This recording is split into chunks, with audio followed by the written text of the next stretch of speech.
les échéances électorales en France. Oui, certainement. Mais il faut juste rappeler que le financement occulte des partis, ce n'est pas quelque chose de nouveau en France, hein. Il y a beaucoup de livres qui ont été consacrés à ce sujet. Tout le monde sait que, par exemple, le RPR de Jacques Chirac, beaucoup de partis politiques, lorsqu'ils voyageaient, jusqu'à Sarkozy, lorsqu'ils venaient en Afrique, généralement les présidents de partis repartaient avec des valises pleines d'argent. Donc la classe politique française, pas en totalité, mais au moins en partie a été arrosée par l'argent, notamment par l'argent des présidents africains.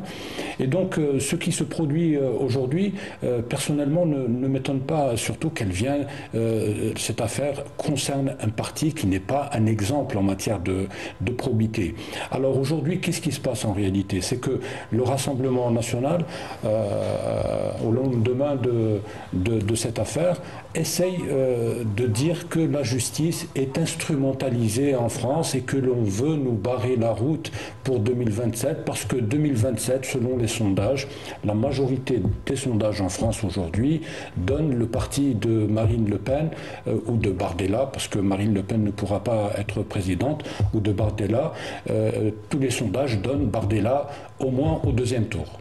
Donc voilà, aujourd'hui, effectivement, la possibilité que le RN puisse gagner les présidentielles fait peur à toute la classe politique française, de droite à gauche. Et tout le monde aujourd'hui réfléchit, que cela soit à gauche ou à droite, aux moyens de faire barrage au RN. Maintenant, est-ce que la justice française est instrumentalisée pour faire barrage à Marine Le Pen ou à Bardella? Bon, personnellement, c'est un pas que je ne franchirai pas. Mais en tout cas, aujourd'hui, il y a des faisceaux d'éléments qui laissent penser que effectivement le RN a financé de manière illégale la campagne présidentielle de 2022 et les locales et les européennes de 2024. Surtout qu'il y a eu un précédent, il y a à peine 6 mois, la première présidente a été condamnée. Justement, elle a été condamnée, elle a contesté, alors qu'il y a eu une enquête. Absolument. Maintenant, aujourd'hui, elle se trimballe avec un bracelet électronique.